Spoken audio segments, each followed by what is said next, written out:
Hello everyone, today we will start from question number 11 of exercise 12.2. A car has two wipers which do not overlap.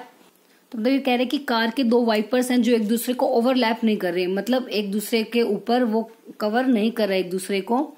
Each wiper has a blade of length 25 centimetre. और जो दोनों wiper हैं, each wiper मतलब दो wiper हैं उसके, तो हर एक वाइपर की जो उसके अंदर ब्लेड है उसकी लेंथ कितनी है 25 centimetre. Sweeping through an angle of 115 degree. जो कि स्वीप कर रहे हैं मतलब एरिया को क्लीन कर रहे हैं कितने डिग्री के एंगल पर 115 डिग्री. क्योंकि जो वाइपर्स होते हैं कार में आगे की ओर उसका यूज शीशे को क्लीन करने के लिए किया जाता है ना. ठीक है, तो find the total area cleaned at each sweep of the blade. तो हमने टोटल एरिया निकालना है जो क्लीन होगा each sweep of the blade के द्वारा. जो टोटल एरिया क्लीन किया जाएगा वो हमें फाइंड आउट करना है. तो उस केस में जो आपको पता है वाइपर आपने देखे होंगे जो कार के, वो हमेशा किस शेप में, ऐसे सर्कुलर शेप में इस टाइप से शेप बनाते हैं. जैसे हमारा सेक्टर बनता है ना, इस टाइप से जाते हैं. एक इस साइड जाएगा तो दूसरा इस साइड जाता है. ठीक है, तो ये सर्कुलर शेप में आपके जब मूव करते हैं वाइपर्स तो ऐसे सर्कुलर शेप में मूव करते हैं वो. ठीक है, तो इसलिए जो रेडियस होगी उस केस में सर्कल की वो क्या होगी, जितनी ब्लेड की लेंथ होगी, क्योंकि जहां से वो स्टार्ट होंगे वो ब्लेड होगा वो उसकी क्या हो जाएगी सेंटर, और वो उसकी क्या हो जाएगी जो पूरी लेंथ होगी डेट इज द रेडियस. तो रेडियस क्या हो जाएगी सर्कल की, length of the blade of the wiper. मतलब ब्लेड के वाइपर का जो ब्लेड है उसकी जितनी लेंथ होगी डेट इज द रेडियस. मतलब रेडियस कितनी हो गई हमारी 25 सेंटीमीटर. एंगल कितना दिया हुआ है 115 डिग्री. तो वो जो ये शेप बनाएंगे तो ये वाला पूरा एरिया इस पोर्शन वाला क्लियर होगा, क्योंकि कार का जो बोनेट वाला होगा हमारा पोर्शन वो इस टाइप से कार का आगे का पोर्शन होगा, उसके ऊपर ऐसे वाइपर होंगे. तो ये जो ये शेप बनेगी पूरी, ये किस शेप की बनेगी, ये हमारी that is the shape of the sector. तो इसलिए जो एरिया क्लीन किया जाएगा by sweep of the blade that is equal to area of the sector. और एरिया ऑफ द सेक्टर का फॉर्मूला क्या होता है, theta by 360 into pi r square. Now theta की वैल्यू कितनी दी हुई है 115 बाय में 360 मल्टीप्लाई पाई की वैल्यू 22/7, क्योंकि पाई की दूसरी वैल्यू हमें नहीं गिवन ना. तो रेडियस कितनी है 25 मल्टीप्लाई 25. बस अब इसको कैंसिल आउट करते हैं. जो वैल्यू कैंसिल हो जाएगी ये कैंसिल हो जाएगा. 5 2 जा 10, 5 3 जा 15, 5 7 जा 35, 5 2 जा 10. अब ये 2 की टेबल पे कैंसिल आउट हो रहे हैं. 2 1 जा 2, 2 1 जा 2, 2 3 जा 6, 2 6 जा 12. तो अब इसके मल्टीप्लाई करके क्या वैल्यू आ जाएगी हमारे पास 158125. क्योंकि अभी और कैंसिल आउट तो होगा नहीं, तो हमने 23 की 11 के साथ और 25 के स्क्वायर के साथ मल्टीप्लाई करी तो हमारे पास आएगा 158125. और नीचे क्या था 36 और 7, 36 की 7 से मल्टीप्लाई करेंगे तो 252. ये तो हमने क्या निकाला, एरिया ऑफ सेक्टर निकाला. बट ये तो एक ही ब्लेड के द्वारा होगा. ब्लेड कितने थे हमारे पास, टोटल 2 ब्लेड थे. तो ये जितना एरिया क्लीन करेगा इसका भी उतना ही क्लियर होगा, बिकॉज जो हमारा ये वाइपर्स होते हैं हमेशा बिल्कुल सेंटर में होंगे. तो दोनों साइड का एरिया हमें मतलब निकालना है जो टोटल एरिया क्लीन होगा बाय द वाइपर्स. तो एक वाइपर ने इतना एरिया क्लीन कर दिया, तो टोटल एरिया निकालने के लिए total area clean by 2 wipers कितना हो जाएगा, जो 1 का एरिया है उसको 2 से क्या कर देंगे मल्टीप्लाई. 158125 बाय में 252 कैंसिल आउट हो रहा है. ये 2 1 जा 2, 2 1 जा 2, 2 2 जा 4, 2 6 जा 12. तो आंसर कितना आ गया 158125 बाय में 126 सेंटीमीटर स्क्वायर, क्योंकि मेजरमेंट की जो यूनिट थी हमारी क्या थी वो सेंटीमीटर. तो बस टोटल एरिया जो क्लीन होगा by 2 wipers that is equal to 158125 by में 126 सेंटीमीटर स्क्वायर. तो बस आपको इतना याद रखना है, जो वाइपर्स के ब्लेड थे वो उसकी जो लेंथ होगी वो हमारी क्या होगी रेडियस. एंगल ऑलरेडी हमें गिवन है, तो जो एरिया वाइपर्स के द्वारा क्लीन होगा उसका मतलब है हमें area of sector find out करना है, क्योंकि जो ये वाइपर्स होंगे वो किस शेप में, क्या शेप बनाएंगे हमारी सेक्टर की. ठीक है, तो एरिया ऑफ सेक्टर का फॉर्मूला हमें पता ही है theta by 360 into pi are square. बस उसके बाद सिंपल वैल्यू पुटअप करनी है. तो कैलकुलेशन करके हमारी ये वैल्यू आ गई. बट हमें निकालना है टोटल एरिया, और हमारे पास 2 ब्लेड थे, 2 वाइपर्स थे ना, तो इसलिए जो एक का एरिया आया उसको 2 से क्या कर देंगे मल्टीप्लाई. तो हमारा आंसर आ गया ये 158125 बाय में 126 centimetre square. Next question number 12 is to warn ships for underwater rocks, a lighthouse spreads a red color light over a sector of angle 80 degree at a distance of 16.5 kilometre. कि अब correct जो ships है ना under water rocks के लिए, मतलब जो ships है हमारी, उसमें जो लाइट हाउस है वो एक रेड कलर लाइट स्प्रेड करे कितने सेक्टर ऑफ एंगल, एक सेक्टर की बात हो रही है जिसका एंगल कितने डिग्री का है, 80 डिग्री का, और उसका जो डिस्टेंस है वो कितना होगा, 16.5 किलोमीटर। तो इसका मतलब जो हमारी रेडियस हो जाएगी वो हो जाएगी 16.5 kilometre and our angle is 80 degree. Then we have to find the area of the sea over which the ships are warned. ठीक है, हमें उसका एरिया फाइंड आउट करना है। पाई की वैल्यू क्या यूज करनी है हमें, 3.14। और जो शिप्स पे ये जो लाइट हाउस पड़ रही है वो कहाँ पड़ रही है, किसके ऊपर, एक द सेक्टर। डेट मीन्स जो हमें एरिया रिक्वायर्ड हमारा एरिया होगा वो क्या होगा, एरिया ऑफ द सेक्टर। ठीक है, तो हमें किसका एरिया फाइंड आउट करना है, यहाँ से क्लियर हो गया कि सेक्टर का एरिया हमें निकालना है। जो ये डिस्टेंस है that is our radius and angle already given है वो हमारा थीटा हो जाएगा, मतलब 80 डिग्री। तो बस रेडियस होगी 16.5, एंगल थीटा मतलब 80 degree, and area of sector क्या होता है, theta by 360 into pi are square. Theta का मतलब 80 बाय में 360 इंटू पाई की वैल्यू हमें यूज करनी है 3.14 इंटू आर का स्क्वायर 16.5 मल्टीप्लाई 16.5। ठीक है, अब 0 से 0 कैंसिल आउट हो जाएगी, 4 की टेबल पे कैंसिल आउट होगा, 4 2 ज़ा 8, 4 9 ज़ा 36। अब ये वैल्यूज 3 की टेबल पे कट हो जाएंगी, 3 3 ज़ा 9, 3 5 ज़ा 15, पॉइंट कैरी 1 थी, 3 5 ज़ा 15, फिर अगेन 3 1 ज़ा 3, अब ये कैंसिल आउट हो जाएगा 5.5।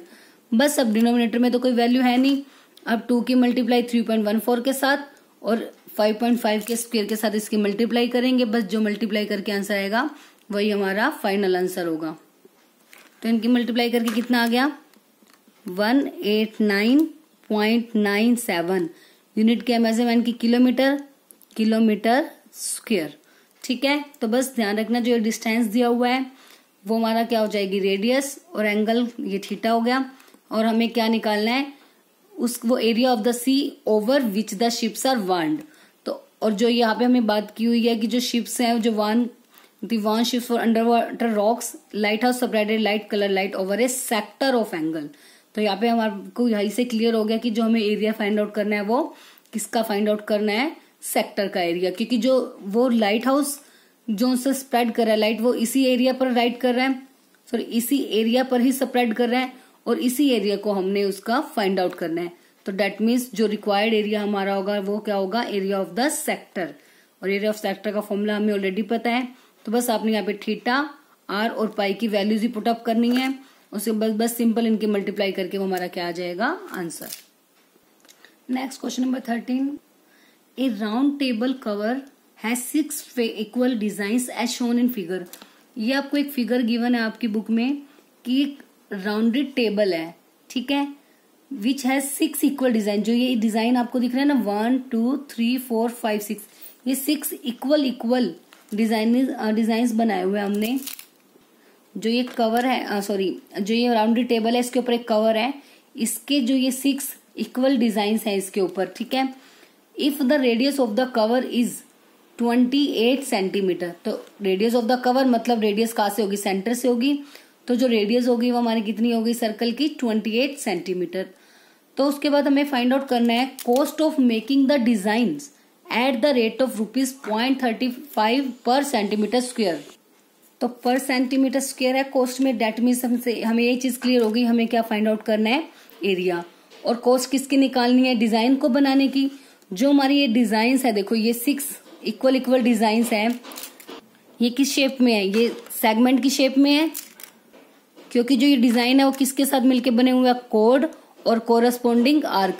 कोड और कोरस्पोंडिंग आर्क, जो कोड और कोरस्पोंडिंग आर्क से मिलके बनते हैं वो क्या होता है, हमारा सेगमेंट। तो इससे हमें ये क्लियर हो गया कि हमें एरिया किसका फाइंड आउट करना है, सेगमेंट का। अब रेडियस तो है हमारे पास 28 सेंटीमीटर, बट एंगल गिवन नहीं है। हमने लास्ट कुछ क्वेश्चंस में भी किया था कि जब हमें इक्वल कुछ पार्ट दिया जाता है कि सर्कल को 5 इक्वल पार्ट्स में, 6 इक्वल पार्ट्स में या 10 इक्वल पार्ट्स में डिवाइड किया जाए, तो उस केस में हमने एंगल कैसे फाइंड आउट किया था, कंप्लीट एंगल बाय में जितने इक्वल पार्ट्स होंगे। कंप्लीट एंगल कितने डिग्री का होता है, कितने डिग्री का होता है, 360 का ना, तो 360 डिग्री बाय में नंबर ऑफ इक्वल फेसेस कितने हैं, टोटल 6 है ना इक्वल डिजाइन से, तो 360 बाय में 6, तो एंगल कितना आ गया हमारा 60 डिग्री। अब एरिया ऑफ सेगमेंट निकालना है। एरिया ऑफ सेगमेंट का फॉर्मूला क्या होता था हमारे पास, area of minus sector minus area of triangle. Minus sector का area theta by 360 into pi are square, minus triangle का एरिया आपको क्या बताया था, half R square sine theta. बस इसमें वैल्यूज पुट अप करनी है। अब थीटा मतलब 60 डिग्री बाय में 360 इंटू पाई की वैल्यू कुछ मेंशन नहीं है तो हम क्या लेंगे 22 बाय में 7, और आर कितनी है 28 मल्टीप्लाई 28 माइनस हाफ आर का square 28 multiply 28 into sine theta.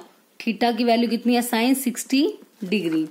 ठीक है, तो अब 0 से तो 0 क्या हो गया, कैंसिल आउट, 6 6 जा 36, 7 4 जा 28, 2 2 जा 4, 2 3 जा 6। बस ये हो तो और वैल्यूज कैंसिल आउट नहीं होंगी, तो इनकी मल्टीप्लाई कर देंगे 22 की 2 और 28 के साथ, कितना आएगा 1 2 3 2 बाय में 3 माइनस ये कैंसिल आउट होकर कितना आ गया 14, 14 multiply 28 into sine 60 degree. Sine 60 degree की वैल्यू होती है √3 बाय में 2। अब 2 से ये भी कैंसिल आउट हो जाएगा 14 पे। अब √3 की वैल्यू हमारे पास गिवन है 1.7 हमें यूज करनी है, तो 1 2 3 2 बाय में 3 माइनस 14 का स्क्वायर होता है 196 मल्टीप्लाई √3 की वैल्यू लेनी है हमें 1.7, तो 1.7 पॉइंट हटाएंगे तो बाय में क्या लग जाएगा 10। तो अब इसको कैंसिल आउट कर दो चाहे आप, 2 5 जा 10 और इसको कैंसिल करेंगे 2 9 जा 18, 2 8 जा 16। तो अब 98 की 17 से मल्टीप्लाई करेंगे और इनका क्या लेना पड़ेगा अब हमें एलसीएम, 5 3 जा 15 टोटल एलसीएम हो गया। अब 3 की टेबल में 15 आता है 5 पे, तो 1232 की क्या करनी पड़ेगी 5 से मल्टीप्लाई, तो 1232 की मल्टीप्लाई 5 से करेंगे तो कितना आएगा 6160। अब नेक्स्ट 5 की टेबल में 15 आता है 3 पे, तो इनकी मल्टीप्लाई किसके साथ करनी पड़ेगी 3 के साथ, तो 98 की मल्टीप्लाई 17 के साथ और 3 के साथ करेंगे तो हमारे पास आएगा 4998। बस अब इसमें से इसको क्या कर देंगे माइनस, तो हमारे पास आएगा 1162 बाय में 15। ठीक है, ठीक है, ये तो हमने निकाला एक सेगमेंट का। ऐसे हमारे पास कितने टाइप सेगमेंट थे टोटल 6, तो जो टोटल डिजाइन है वो तो इन 6 सेगमेंट से मिलके बना हुआ है ना, तो टोटल डिजाइन का एरिया निकालने के लिए क्या करना पड़ेगा, जो हमारा एरिया ऑफ 1 सेगमेंट आया है उसको 6 से क्या कर देंगे हम मल्टीप्लाई, तो 3 2 जा 6, 3 5 जा 15। बस अब इनकी मल्टीप्लाई कर देते हैं तो वो आएगा 2324 बाय में 5 सेंटीमीटर स्क्वायर। ये तो आ गया एरिया डिजाइन का। अब हमें तो उसकी क्या फाइंड आउट करनी है, टोटल कॉस्ट फाइंड आउट करनी है making the design. 1 centimetre square की कॉस्ट कितनी है 0.35, तो टोटल की निकालने के लिए क्या करेंगे, जो हमारा टोटल एरिया है उसकी 0.35 से मल्टीप्लाई। सो फिर टोटल कॉस्ट ऑफ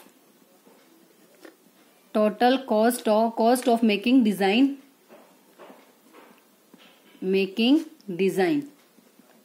कितनी हो जाएगी, जो कॉस्ट थी हमारी उसकी जो टोटल एरिया आया उसके साथ क्या कर देंगे मल्टीप्लाई। ठीक है, 5 से कैंसिल आउट हो गया 0.7, 5 7 जा 35, सॉरी 0.07 आएगा, बिकॉज पॉइंट के बाद 3 भी तो अकेला नहीं जाएगा ना, 2 वैल्यूज हमें पॉइंट के बाद एक साथ लेनी पड़ी, तो इसलिए इसके 3 के नाम की लग जाएगी 0 और यहाँ पे क्या आ जाएगा 0.07। बस अब 0.07 की मल्टीप्लाई कर देंगे किसके साथ 2324 के साथ, क्या आएगा हमारे पास 162.68 रुपीज। कॉस्ट है ना, तो कॉस्ट किस में होगी हमारी रुपीज में। अब now last question of the exercise, इसमें बस tick the correct answer. Correct answer को आपने टिक करना है। क्या area of the sector of angle P in degree, मतलब एरिया बताना है उस सेक्टर का जिसका एंगल, मतलब थीटा की वैल्यू कितनी दी हुई है इसमें, अब पी एफ थीटा की value of circle with radius, और रेडियस क्या है कैपिटल आर। मीन्स हमें एरिया ऑफ सेक्टर निकालना है, एंगल कितना है हमारे पास पी और रेडियस क्या है कैपिटल आर। तो हमें पता है एरिया ऑफ सेक्टर का फॉर्मूला होता है हमारे पास theta by 360 into pi are square, या थीटा का मतलब क्या है पी बाय में 360 into pi are square, capital R square होना चाहिए, तो ये तो हो नहीं सकता, पाई आर स्क्वायर नहीं है। इसमें बाय में 180 है, ये नहीं होगा। इसमें 2 पाई आर आ गया तो ये भी नहीं होगा। बट इसमें देखो जो p बाय 720 इंटू 2 है, अगर जैसे मान लो p by 720 into 2 pi are square, अब मैं इसको कैंसिल कर देती हूँ, 2 से इसको 360 आएगा, तो बन गया हमारा ये p बाय में 360 इंटू पाई आर स्क्वायर। तो जो ऑप्शन डी है वो हमारा क्या होगा, करेक्ट आंसर। तो बस आपने इसमें सिर्फ ये बताना है कि कौन सा आंसर करेक्ट है, उसको टिक करना है। So our option D is correct. इसी क्वेश्चन के साथ आपकी एक्सरसाइज यहीं पे फिनिश होती है 12.2। आई होप आपको फुल एक्सरसाइज अच्छे से क्लियर हो गई होगी। एंड आई ऑल्सो होप कि आपने सभी फॉर्मूले सेक्टर और सेगमेंट से रिलेटेड सभी फॉर्मूले भी अच्छे से लर्न कर लिए होंगे।